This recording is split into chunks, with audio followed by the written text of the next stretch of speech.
You are listening to a special bulletin of the Western Roman Empire. This is the Imperial Ministry for Total War and carries a special brief from our Emperor Flavius Honorius Augustus, issued in spring 398 CE. The all-seeing Imperial Inquisition arm of our heroic defense forces suggests a more powerful than anticipated force headed for the Balkan front in our European theatre.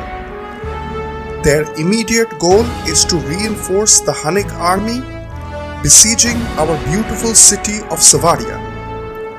Given the changing tactical situation on the ground, our great offensives across the Rhine and the Danube are temporarily put on hold to be invested into this critical sector. The Imperial Ministry of Total War reserves the right to relaunch these offensives on a time and place of our choosing. Enemies of the Western Roman Empire, beware. In another heroic saga that our people are writing with blood on the pages of history, our hero city of Savaria has now been under siege by a hunnic force for a record 300 days. The logistical arm of our Imperial Defense Forces, the Sisters of Minerva, has been providing for its beleaguered population. Despite the difficulties imposed by the siege, rations have not been reduced significantly and most essential services continue to being provided. The Emperor has decreed that given the untenable position of the garrison, a relief force is to be immediately dispatched to lift the siege. Soldiers and civilians of Savaria, rejoice! Your heroic defense forces are moving heaven and earth to reach your defense lines as we speak. They come from the direction of Sopinai. Come not only with weapons in hand but with bread and medicine. Your suffering shall not be in vain. The Huns will be driven out of the Balkans and we will continue with our sacred duty to protect every inch of the empire. In other news, given the far-reaching reforms of our first 5-year plan launched by our Emperor Flavius Honorius Augustus, our economic situation has improved massively over the last 3 difficult years of total war. Given the investment into food, sanitation and public order works, all of Hispania is reporting strong economic growth, public order and prosperity. This prosperity shall be extended to all parts of the empire as more funds become available. Some elements of our society are not patient enough, and at Tinges they have risen up in a minor revolt. The imperial garrison of Tinges has already suppressed this uprising and is providing peacekeeping missions as we speak. The emperor has decreed that these are legitimate demands of a tired population and that no overtly heavy-handed tactics are to be used in their suppression. We shall now continue with our normal broadcast. Please stay tuned to Imperial Radio for an unbiased, independent and uncensored coverage of the news from both our civilian and military front. Long live the Emperor and long live the Empire. Ladies and gentlemen, lovers of war, traders of great renown, I, the Strategic Indian, bid you welcome to my channel, where our motto is think, practice thinking. If you like the content, please do not forget to like and subscribe. Also, leave a comment, which will greatly help with the almighty YouTube algorithm. So we go up against the Huns at Savaria. We are supported by our army at Sopinai. Weather is beautiful. Let's go in and check. Well, our reinforcements are coming in from the absolute opposite end. So we are split up. Our main army is going to come in from behind the Huns, and the garrison and this army is on this side. So okay, I'm gonna move the guerrilla deployable troops as near as possible to where our main army and garrison will be coming from. The general will be hidden in this clump of trees because I don't want to risk him. And this unit with some competent spears and Levis Abitori are going to basically do a run. And I really hope that they focus on the garrison unit, because if they go for that other army that really cannot defend itself, it doesn't have enough front line to hold both flanks, and it will be a massacre if they decide to go. So this is where our main army is coming in. So general immediately goes to Testudo. He has the war cry ability, that's nice, and he will be protected by cohorts and this competency spear line. The spear line will be much better at absorbing arrow fire as well as heavy cavalry charges, which the Huns are absolutely going to do. So cohorts don't stand up to that very well, but cohorts fight much better. So once they do manage to tangle up the cavalry, they are going to be able to fight back.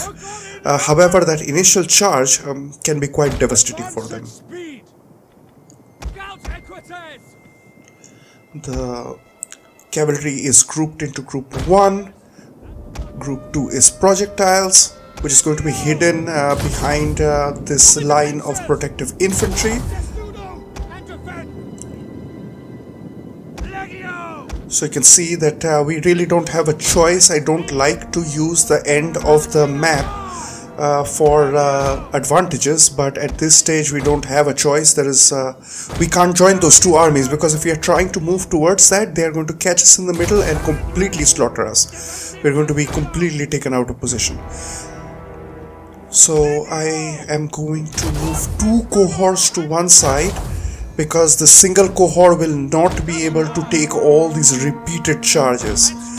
So that has to be done.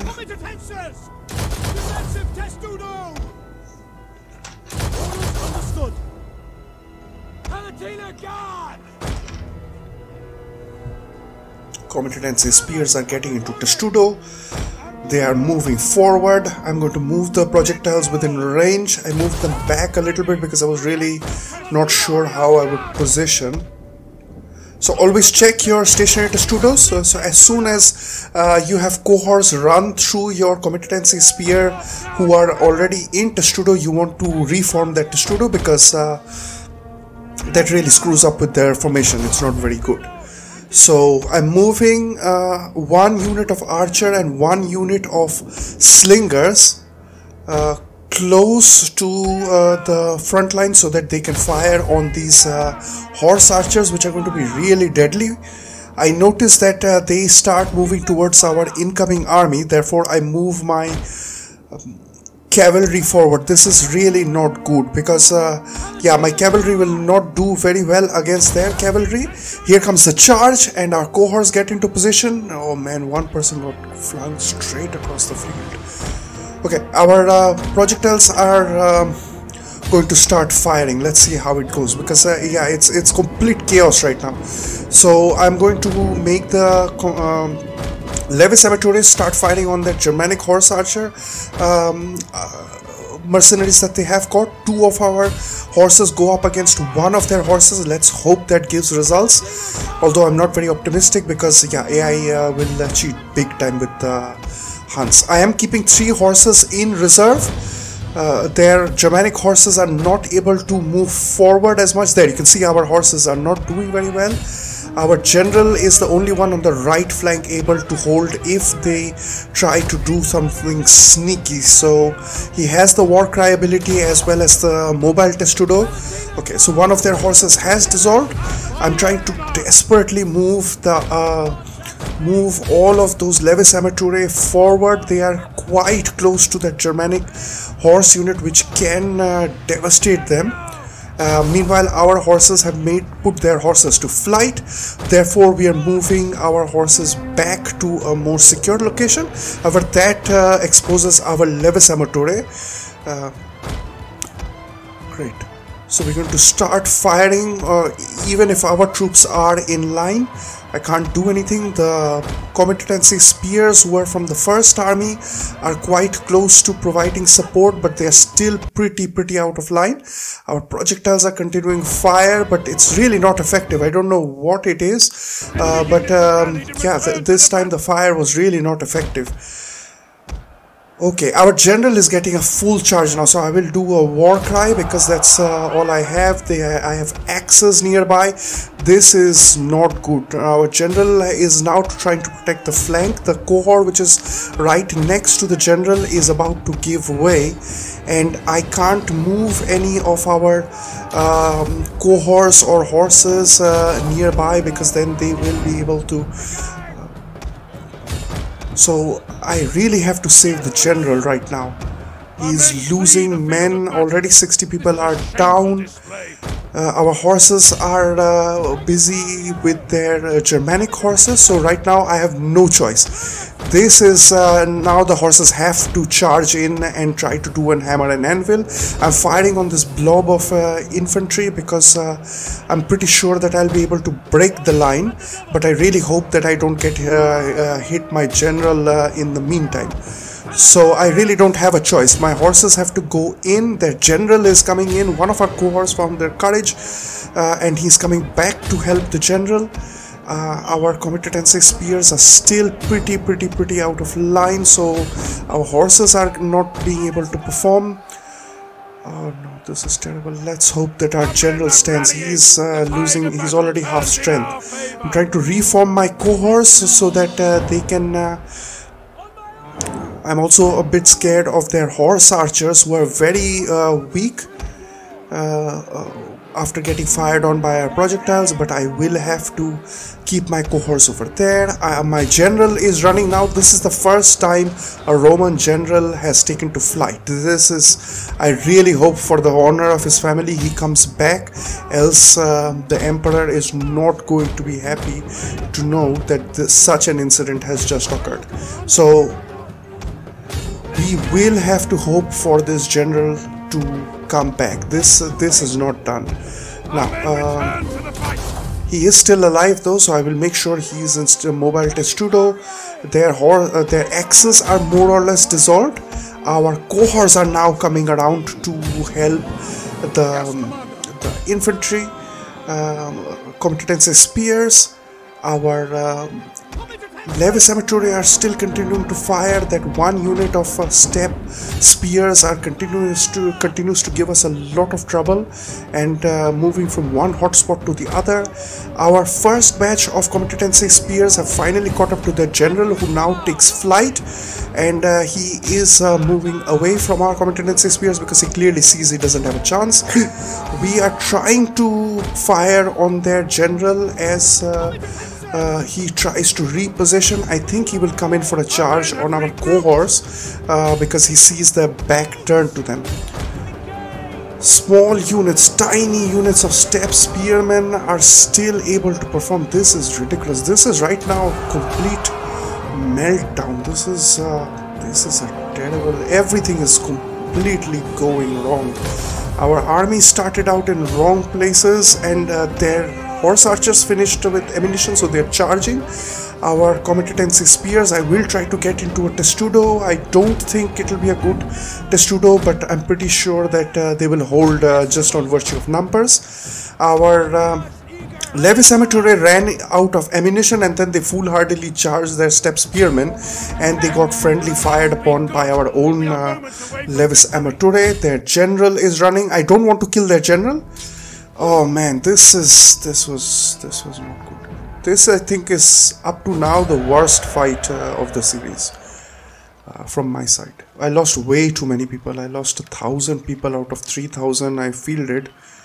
Well, the Huns are also going to feel it, and so are the Romans. I think both sides have got quite a lot of losses this time. But we fulfilled our objective, so that is to weaken the hunnic stack, and it also leaves our territory. That will allow the garrison and the armies at Savaria to regain their numbers, because if you have a hunnic stack in your territory, then you don't get any replenishment. So we'll have to think of our next steps, and that will be to make these armies really powerful, because I don't have a choice. There are Antians, there are 2 stacks of Bastarnians, there are 3 stacks more of Huns right now nearby in the fog, as seen by our spy. So situation is really complicated. I'm going to train troops outside of Savaria, because the Huns are really sneaky. If they see that you're training troops inside the city, even if it's a very weak stack, they will just go and bottle it and besiege it, and then you don't get any replenishment, you don't get the recruitment done. So they are pretty sneaky in that manner. That's why I'm going to do the recruitment outside the city. An additional army is going to be raised in Sisika, so that it can provide competency spears in case I have a very weak garrison from fighting. Okay, so we are now going to try to go for the Saxons. So we move into the territory of Frisia and buy this really expensive mercenary onager. A garrison. And 1,000 gold and 1,000 gold per turn to upkeep of this onager, mercenary onager. But I don't have a choice. I want to have that if I want to go and break down Tulifordum and eliminate the Saxons. I will need this onager. We are going to disband this great army of Stilicho. Legio 10th has done a fantastic job, but it has to now be re-raised because we have a lot of pressure coming to us at the Balkans. I spent all the money on building small farms and public order buildings wherever I could. So let's see what happens.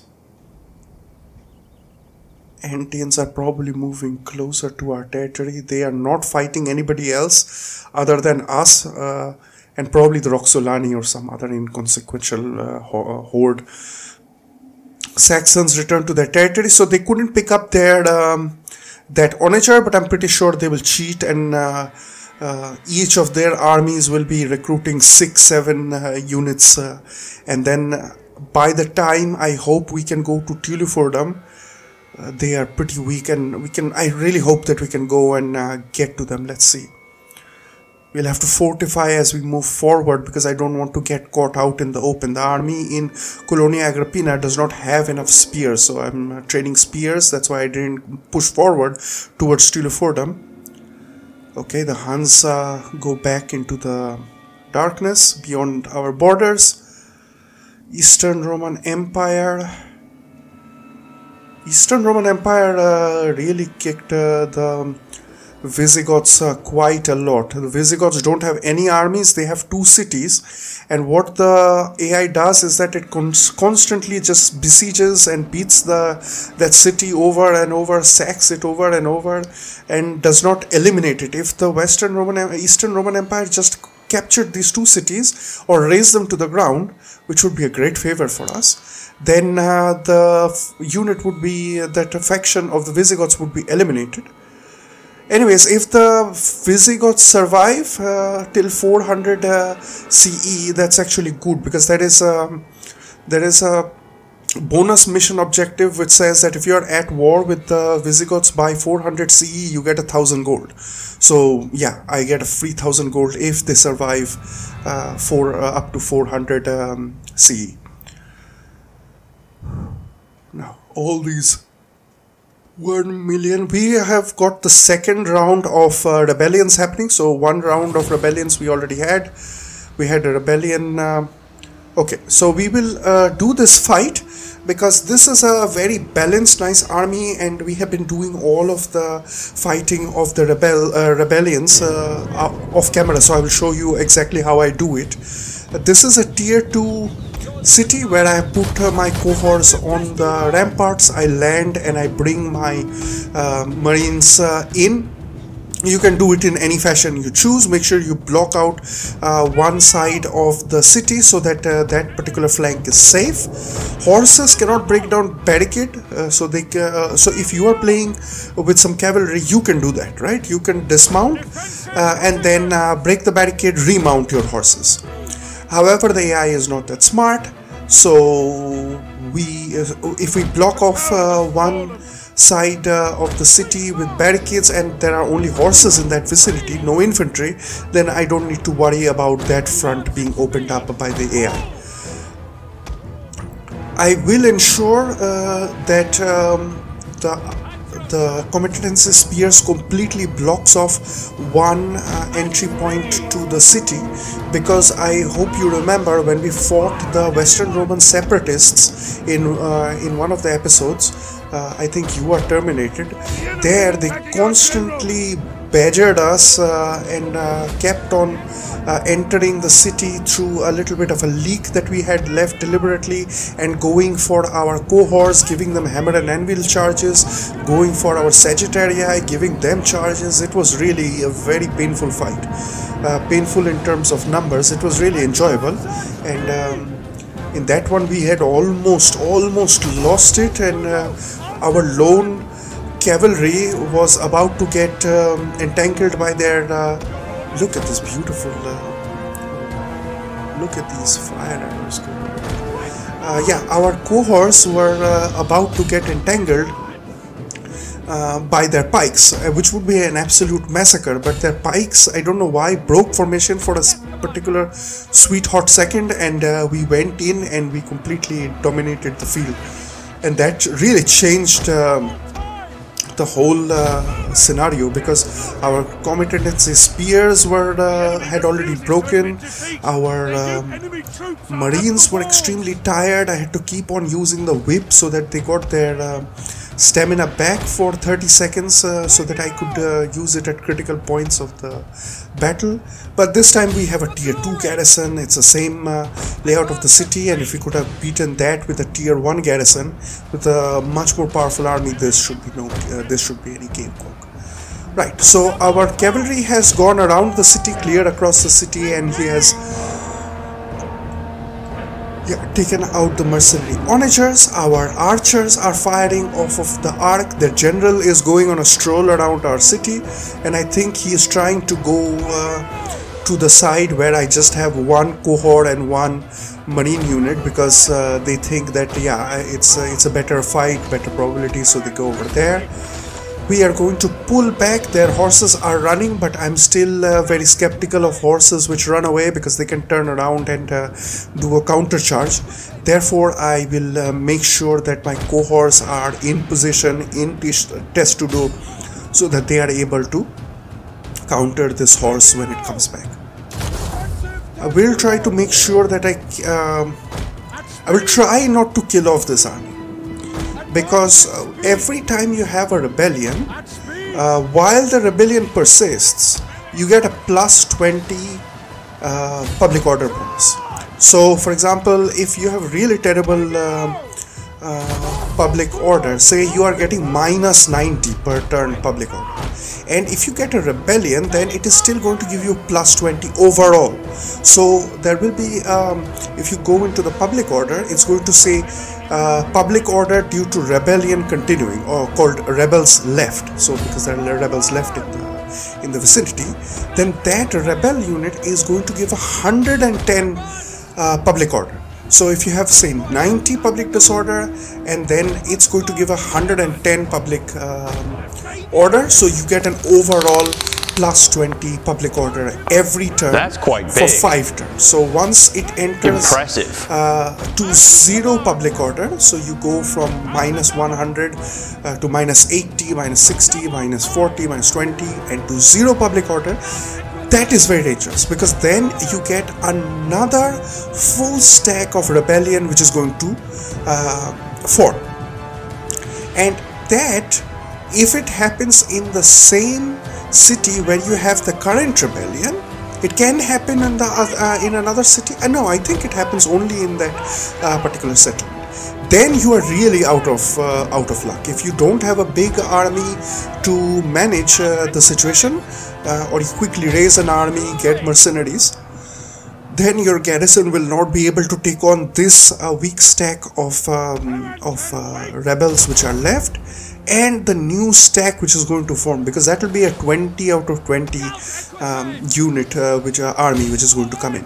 And if you are fighting, for example, a Roman inside a Roman city, which gives rise to a Roman emergent factions. For example, Hispania, Gaul, Illyria, Dacia, my god, Dacia. Then you really won't be able to manage it with one single unit of your garrison. Even if you are expert level, it's pretty hard. Therefore, I try to keep this rebellion alive till they can give me public order, and then I don't raise an army. So then the weakened rebellion will try to do an attack, and then I will be able to take it down. Rebellions which are outside of the city, standing outside of the city, do not replenish. So if they don't replenish, then it's pretty easy for us to win. Right, on the one side of the city, we have completely carried. Our horses came in for a hammer and anvil charge. We have got a cohort unit, and these are exploratores, or I think preventores, one of the two. Exploratores, yeah. So that's light melee Roman sword infantry. We are able to take that. I can see their little general with his little red shield.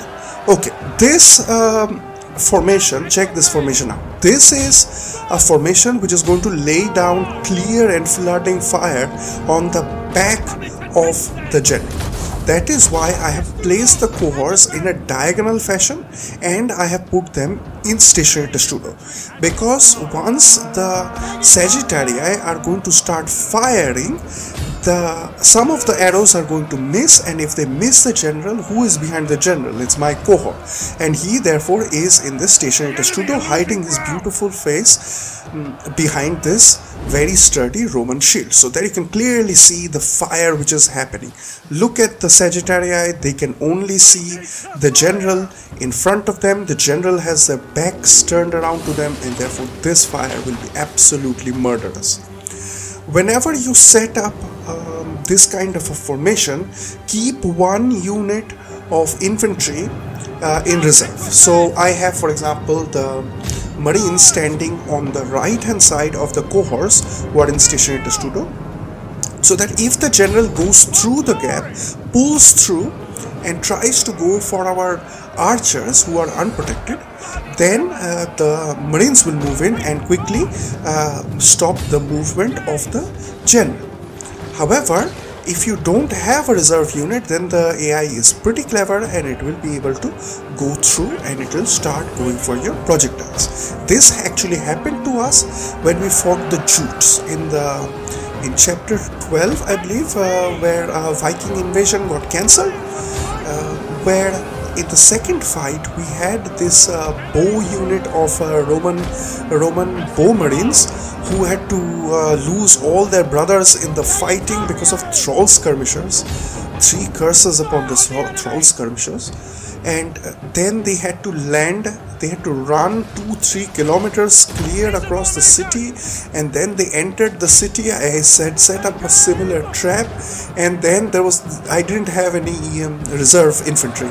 So then the AI quickly went through that little hole and captured and killed off all of those bow marines who were the last survivors of 5 units of bow marines that I actually started out with, because the troll skirmishers killed 98% of them, and then this unit of I think Nordic band or something came and killed off the remaining 2%. That entire bow marines had a terrible day, my god.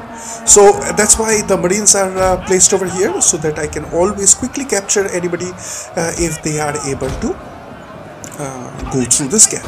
Now, do not charge your marines in such a fashion that their backs get exposed to the firing from the Sagittarii. They should just be playing a spectator role. If you are in a bit of a hurry, then you should move them to the back of the cohorts, as we are doing right now, and then charge them through the cohort unit. So then they emerge from the lines of the cohorts, and therefore the fire which is continuing will be able to go on without giving friendly casualties on our boys. We we are now moving the rest of our army forward. Our horses are moving around back for a hammer and anvil charge. I don't think it will be necessary because the general realizes how absolutely hopeless the situation he has gotten himself into. He didn't want it this way. He came with a lot of troops, with a very balanced amount of cavalry, with very good infantry as well as onager, and yeah, right now, yeah, he is probably wondering how all of this has come to be. Their general is losing decisively. I move back the marines because yeah, there is no point. I want this rebellion to survive. I don't know. That's why I kept a few horses with 12 people left. But often the problem is that if they lose too many troops. This has already happened to us, where if they lose too many troops, and although there are certain troops, troop units which have got more than 10 people alive, that should ensure that unit survives, but they still die off because they have suffered such catastrophic losses. The rebellion falls. Thank you for the views, and I hope to catch you back for the next time. This has been the Strategic Indian, signing out.